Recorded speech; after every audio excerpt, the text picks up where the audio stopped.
Dans un contexte politique toujours aussi tendu, la voix de Laurent Gbagbo résonne à nouveau. L'ancien président de la Côte d'Ivoire, figure marquante de l'histoire du pays, s'exprime sans détour sur l'avenir de la nation et sur son homologue, Alassane Ouattara. Face au journaliste Alain Foka, Gbagbo livre un message fort entre franchise, réflexion et avertissement. Que pense-t-il réellement de la situation actuelle? Quel mot a-t-il choisi pour parler d'unité, de pouvoir et du futur de la Côte d'Ivoire? Reste bien jusqu'à la fin, car ce que tu vas entendre pourrait bien changer ton regard sur la politique ivoirienne.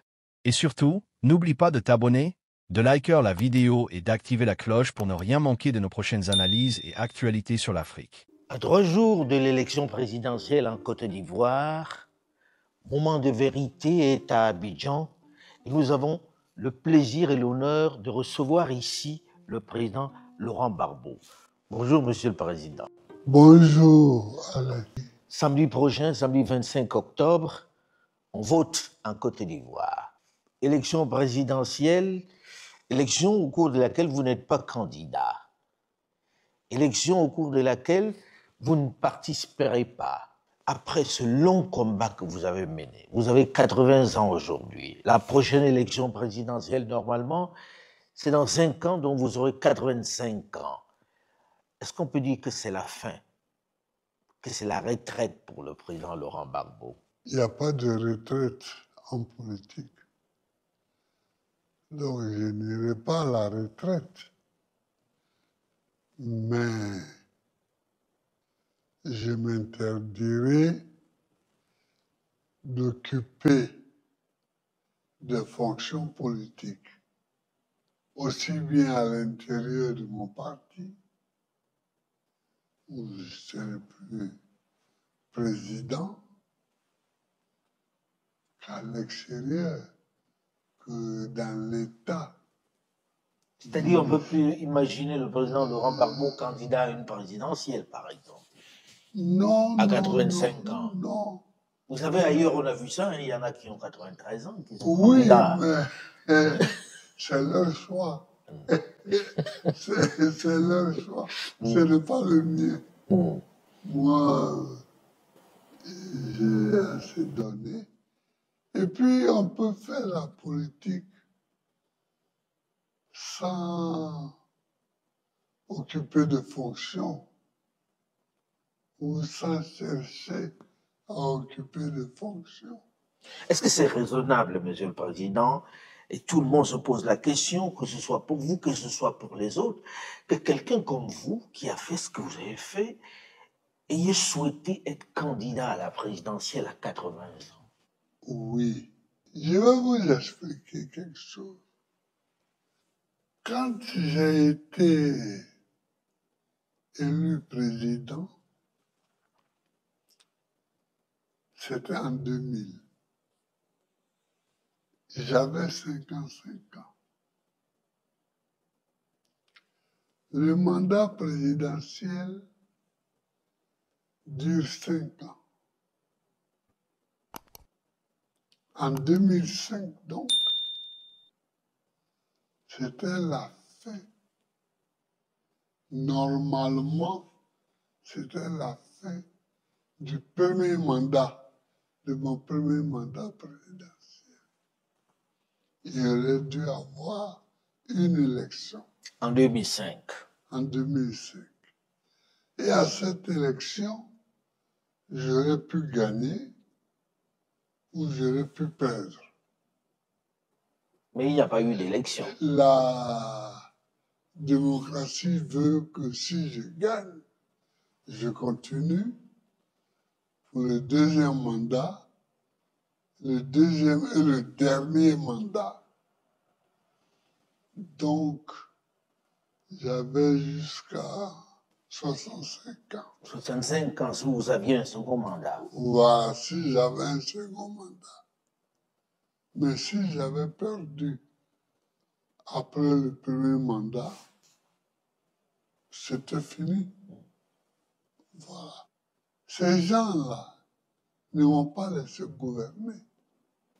Quand vous dites ces gens-là, c'est qui? Mes opposants qui ont pris les armes Parce que figurez-vous que 2 mois seulement après les élections ont eu lieu le 22 octobre 2000. J'ai prêté serment le 26 octobre. J'ai fait mon premier conseil de ministre le 27 octobre. Le 4 janvier 2001, il y avait le premier coup de feu contre mon régime, contre moi-même et contre la Côte d'Ivoire. Le 4 janvier. C'est-à-dire moins de 3 mois après que vous ayez pris vos fonctions. Moins de 3 mois après. Ils m'ont donné une longévité inespérée. Ils m'ont donné une longévité au pouvoir. C'est pourquoi je suis encore là. Comment ça? Parce qu'ils n'ont pas voulu appliquer la Constitution. Or, dans notre Constitution, celle qui avait cours en 2000, la Constitution de la Deuxième République, quand le pays est divisé, il n'y a pas d'élection.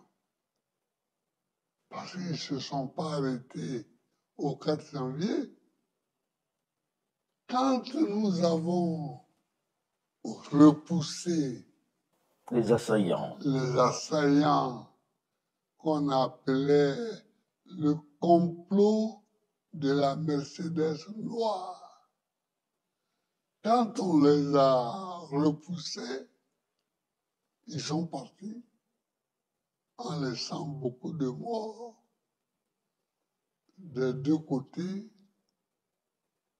Et en 2002, j'étais en visite officielle en Italie. En Italie, oui. Quand ils ont remis le couvert, j'explique pour le moment, pas que je n'ai pas eu le temps de gouverner, ça c'est un autre chapitre, mais pour le moment que ma longévité s'explique par la guerre civile qui m'a été menée. Alors, j'ai dû faire face jusqu'à ce que ils arrivent au pouvoir finalement et que tous ceux qui étaient derrière eux lèvent la tête. alors c'est pas votre genre de faire de la langue de bois. Quand vous dites eux, c'est qui? Eux, on a vu après que bon, il y avait des jeunes gens ivoiriens là, les Soro Guillaume, les IB, qui ont fini par tuer eux-mêmes à Bobo.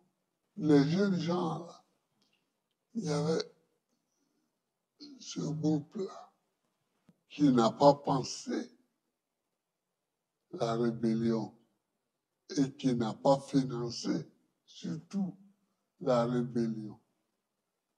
Mais il y avait ensuite l'équipe d'Alassane Ouattara qui a été nommément citée par les rebelles comme étant leur financier qui leur donnait 25 millions par mois. Ça a été cité, ça a été montré. Cité clairement. Ça a été cité clairement. Et puis, il y a la France. C'est Nicolas Sarkozy qui Qui voulait vous vitrifier. Ouais, qui voulait me vitrifier et qui, à la fin des fins, bon, m'a quand même eu à bombarder la résidence présidentielle de Côte d'Ivoire, c'est-à-dire d'un pays étranger, qui m'a fait arrêter Pour aller passer. le 11 avril 2011. J'ai fait 8 mois à Korogo, puis après, j'ai été déporté à La Haye. Où vous avez passé une dizaine d'années. Ou une dizaine d'années. Une dizaine d'années. Monsieur le Président, vous êtes revenu, vous n'avez pas pu être candidat. Vous avez dit que vous ne prenez pas votre retraite, que vous resterez toujours dans l'environnement, peut-être pour accompagner. Je pense que c'est plus dans le domaine de l'accompagnement, du legacy. Alors, quand je suis arrivé, j'ai trouvé des petits problèmes dans mon parti. Donc, j'ai créé un parti. Le PPACI. Le PPACI, pour laisser tranquille. Parce que, ou bien on s'engageait dans des procès longs, inutiles, et on sait en Afrique, je ne suis pas au pouvoir. Bon, donc... On peut tirer en long, et en long très longtemps. Voilà. Bon, j'ai laissé ça, et j'ai créé un autre parti, le PPAC, Parti des peuples africains. Et un jour, j'arrive à une réunion, il me propose comme candidat À la présidentielle. Je n'ai pas répondu. On est resté plusieurs mois. C'est eux qui vous proposent d'être candidat. Ah oui, on est resté plusieurs mois, peut-être 1 an, sans que je ne réponde. Pourquoi vous ne répondiez pas? Non, mais parce que je n'avais pas calculé ça. Président, quand vous dites ça, les gens ont envie de comprendre. Oui. Vous êtes en train de dire que le président Laurent Gbagbo n'est pas celui qui a décidé d'être candidat à la présidentielle. Ah non, c'est ce que je suis en train de dire, oui. C'est ça que je suis en train de dire. Mais pourquoi l'avoir accepté finalement à la fin alors? Oh, à la fin, il y a eu beaucoup de choses. Quand j'ai vu que Ouattara s'apprêtait, lui, à être candidat, j'ai dit, zut, c'est très bien,